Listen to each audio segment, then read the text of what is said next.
안녕하세요. 저는 올해 38살이고 귀한 아들과 남편, 이렇게 셋이서 살고 있어요. 사실 남편은 얼마 전에 죽을 뻔했는데 겨우 그 고비를 넘기고 지금은 행복하게 살고 있답니다. 남편을 죽게 만든 사람이 정말 충격적인 사람이라 여러분들에게 세상에 이런 일도 있다는 것을 알려드리고 싶어서 이렇게 사연을 남겨요. 사실 저는 부모님이 안 계셔서 어릴 때부터 보육원에서 자랐습니다. 부모님 얼굴도 모르고 부모님은 어떤 사람이었는지 원장님은 아무런 정보도 주시지 않았죠.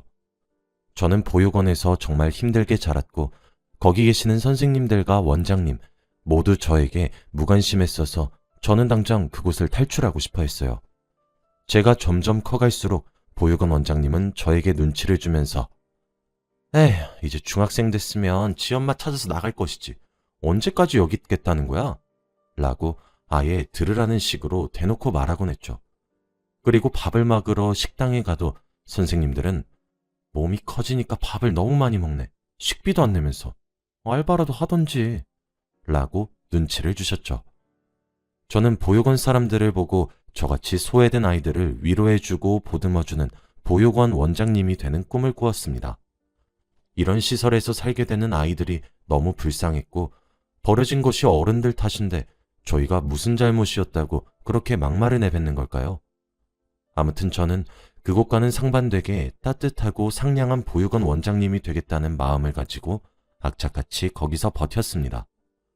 보육원 원장이 되기 위해서는 다양한 자격증을 취해야 하고 봉사활동도 주기적으로 해야 했죠. 저는 주기적으로 봉사활동을 했는데 거기서 저희 남편을 처음 만나게 되었습니다. 저는 다른 보육원의 분위기도 파악할 겸 버스를 타고 1시간은 가야 나오는 다른 보육원에서 남편과 저는 봉사활동을 했죠.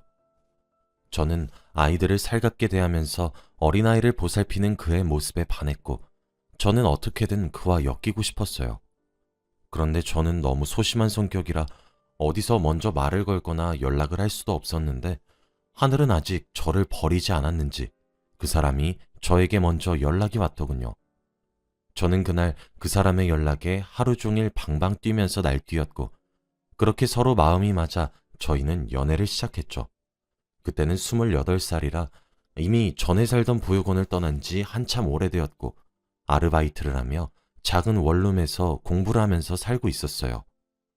여전히 보육원 원장님이 되기 위해 자격증 공부와 봉사를 병행하며 남자친구와 사랑을 키워나갔답니다.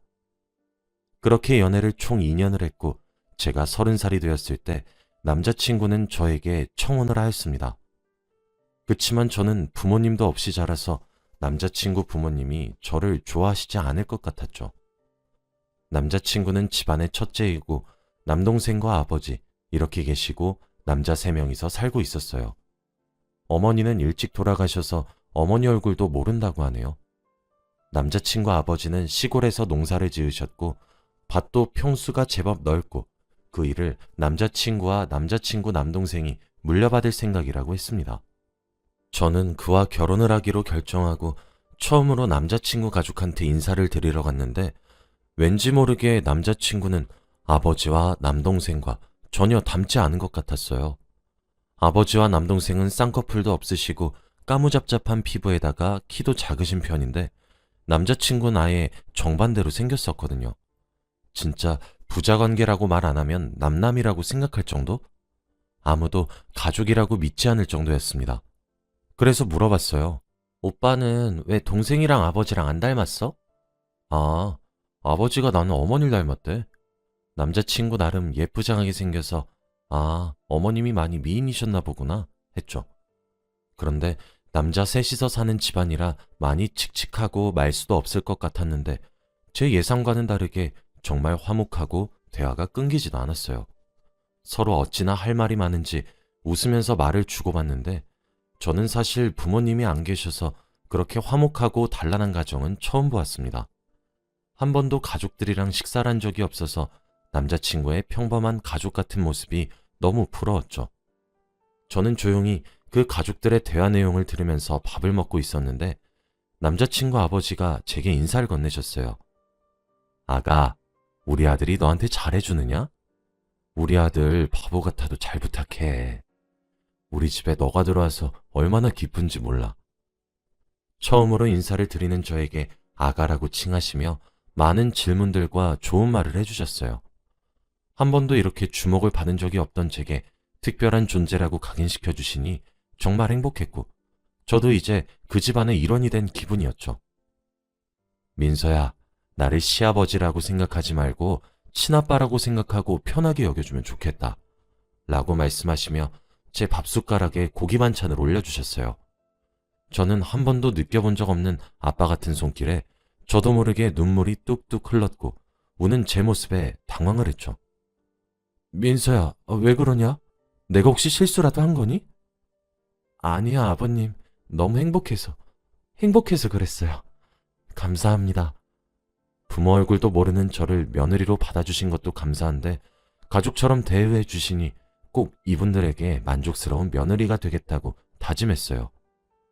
저는 지인이 많이 없어서 결혼식도 아주 간소하게 치렀고 남자친구 집에 들어가서 살기로 했습니다. 시댁 사람들은 바디를 해서 매일 아침마다 나갔고 집에는 점심 식사를 하러 오는 일밖에 없었기 때문에 저는 항상 집에 혼자 남겨지게 되었죠. 너무 심심했고 시골이라 아무것도 할 수 있는 게 없어서 새참이라도 해드리자 싶어 막걸리와 파전을 구워다가 밭으로 갔습니다. 다행히 다들 좋아해 주시더라고요. 역시 며느리가 요리 솜씨 기가 막혀. 형수님, 가게 하나 차리시는 게 어때요? 혼자만 먹기에 너무 아까운 음식이에요. 칭찬을 많이 해주셔서 저도 어깨가 으쓱 올라갔답니다. 그렇게 행복한 나날들의 연속이었고 저희에게는 또 다른 기쁨이 찾아왔어요. 그것은 바로 제가 임신을 했다는 겁니다. 사실 아이를 너무 원했지만 제 꿈을 위해 잠시 미뤘어요. 그런데 예상치 못한 임신이라 저는 꿈보다는 아이를 선택할 수밖에 없었죠. 제 임신 소식에 시댁 식구들은 모두들 기뻐해 주셨어요. 이야, 나 그럼 할아버지 되는 게냐? 형수님, 그럼 저 작은 아빠 되는 거죠? 빨리 보고 싶다. 제가 임신을 하니 다들 아무것도 하지 말고 가만히 있으라고 했습니다. 밥을 차리고 청소하는 것은 물론 물도 가져다 주시고 하다못해 리모컨까지 직접 저에게 가져다 주셨습니다. 저는 이런 호의는 살면서 처음 받는 거라 적응이 영 안 되더라고요. 괜찮아요. 제가 할 수 있어요. 라고 거절했지만 남편과 도련님 그리고 시아버지는 안 된다며 극구 반대했죠. 아무튼 그 집에서 거의 공주님 대접을 받으며 무사히 아기를 낳았고 아들이었습니다. 작고 귀여운 생명체가 집안에 있으니 다들 밭일을 나가고 싶어 하지 않으셨고 일찍 집에 들어와서 아기를 보고 싶어 하셨죠. 그만큼 시댁 식구들과 저는 너무 화목하고 행복한 나날들의 연속이었습니다. 세월은 빠르게 흘러 어느덧 아이가 초등학교에 들어갔고 이제 저보다는 아빠가 더 좋다며 저를 아예 봐주지도 않는 시기가 왔어요. 같은 남자라서 그런지 아빠랑 같이 노는 걸 더 즐거워하더군요. 운동회를 하면 학부모님들이랑 같이 하는 종목이 있는데 특히 마지막에 제일 하이라이트인 계주가 아들과 남편이 같이 할 수 있었죠. 저희 남편은 운동신경이 뛰어난 편이라 항상 1등을 하니 아들이 자기 반에서 우쭐댔었나 봐요. 그러면서 매년 운동회를 아빠와 같이 보낸다고 기대했답니다. 그런데 왜 항상 행복은 그렇게 오래가지 못하는 걸까요?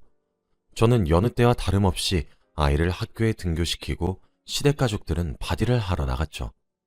혼자서 집안일을 하고 있는데 갑자기 시아버지께 전화가 오셨어요. 아가, 빨리 와봐야겠다, 지금. 네? 갑자기 왜 그러세요, 아버님? 지금 그게... 아무튼 빨리 오거라. 시아버지는 차마 말을 잇지 못하셨고 저는 큰일이 났나 싶어 얼른 밭으로 뛰어갔어요. 그곳에는 남편이 쓰러져 있었습니다. 저는 보자마자 비명을 지르면서 주저앉았어요. 구급차는 이미 와 있었죠. 저는 눈물을 펑펑 흘리며 시내에 있는 대학병원으로 이동했고 남편은 바로 수술실로 들어갔습니다. 남편이 수술을 진행하는 동안 옆에 있던 도련님과 시아버지에게 도대체 어떻게 된 일이에요? 라고 물었어요.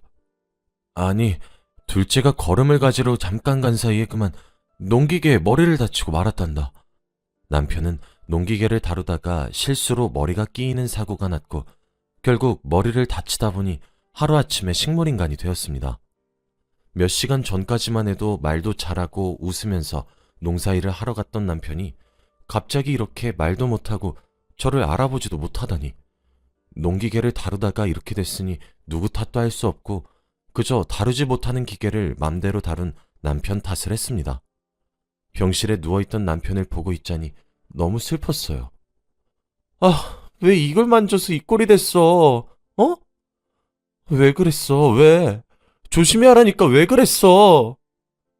대답 없는 남편을 붙들고 저는 펑펑 울면서 화를 내었죠.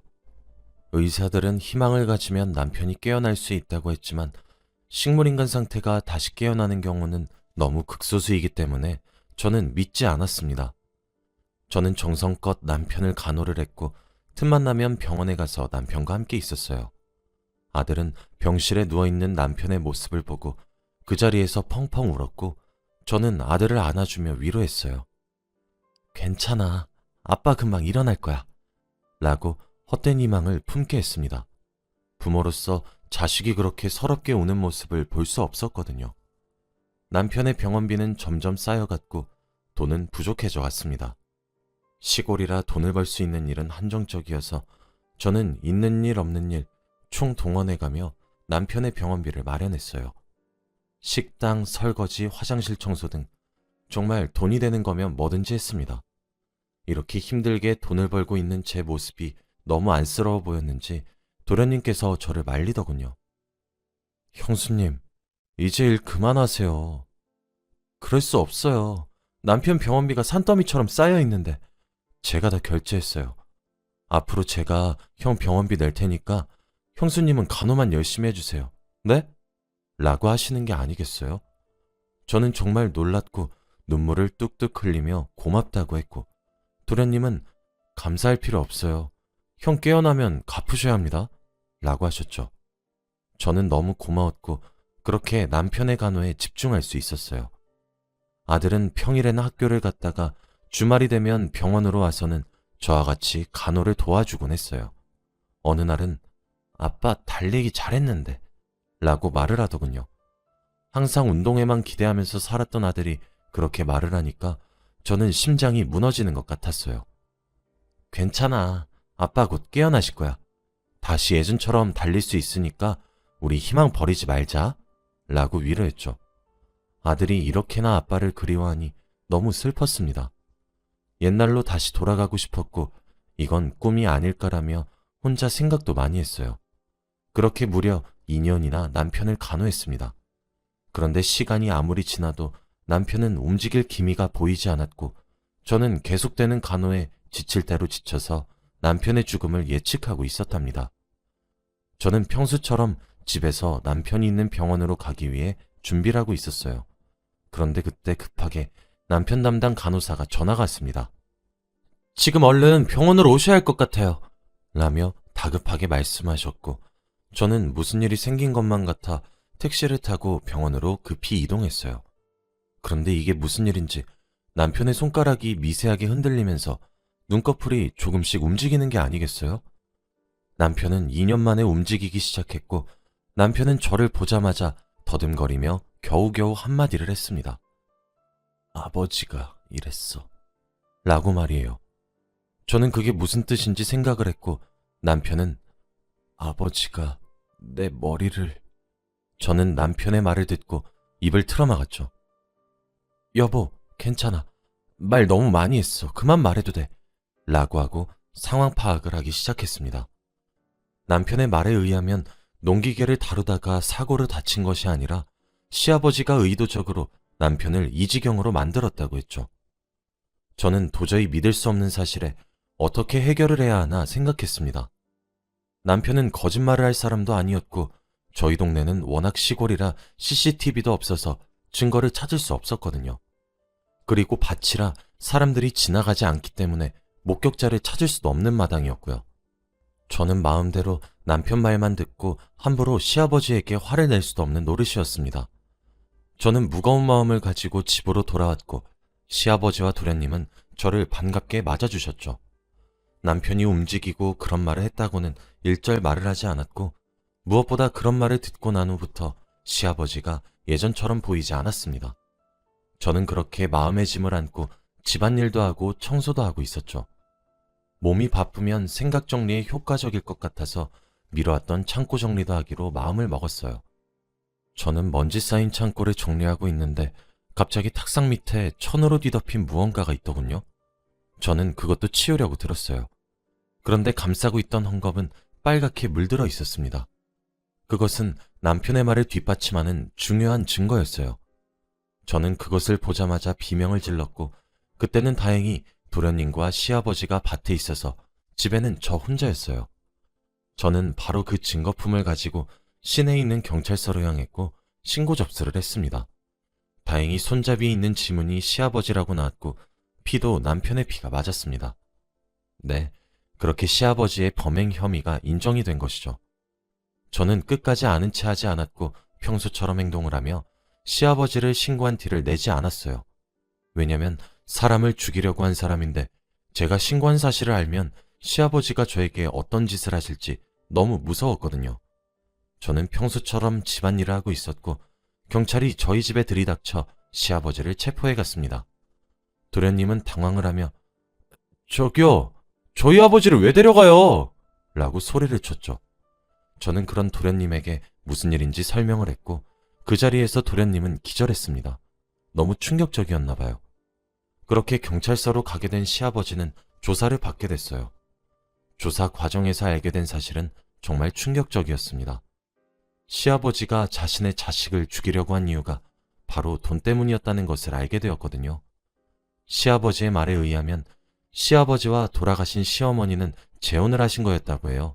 재혼하실 당시엔 두 분께 자식이 각각 한 명씩 있었고 그래서 시어머니의 자식인 저의 남편 그리고 시아버지의 자식인 도련님 이렇게 네 사람이 가족이 된 거였죠.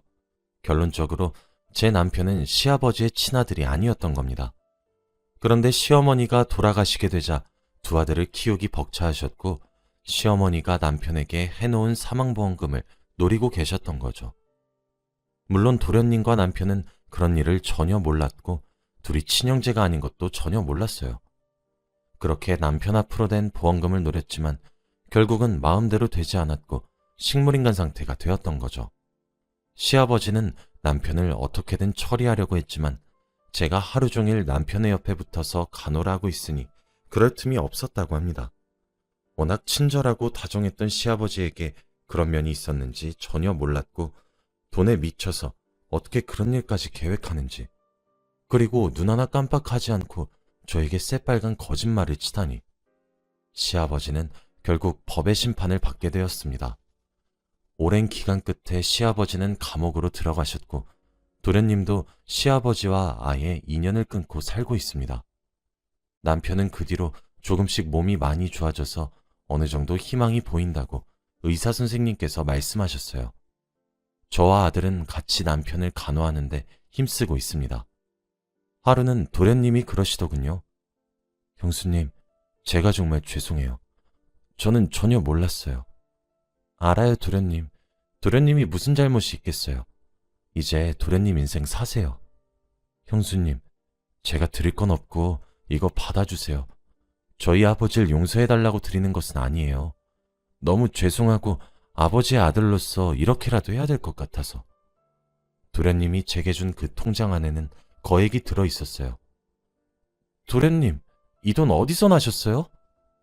아버지 밭 팔았어요. 도저히 그 밭으로 생계를 유지하기에는 제가 천벌을 받을 것 같아서요. 저는 절대 받지 않겠다고 했지만 도련님은 저에게 통장을 주고는 도망치듯 나가셨어요. 그 뒤로 도련님은 어디로 사라지셨는지 저의 연락은 전혀 받지 않으셨죠. 도련님이 주신 통장에는 돈이 제법 많이 있어서 그 돈으로 남편의 병원비에 아들 교육비 그리고 집까지 구할 수 있었습니다. 아버지가 잘못을 했는데 왜 아들인 도련님이 죗값을 치르는 느낌일까요? 아무튼 지금의 저는 일과 남편의 간호를 병행하며 살고 있어요. 하마터면 과부가 될 뻔했는데 그나마 다행이라고 해야 할까요? 제 이야기는 여기까지입니다. 들어주셔서 감사해요.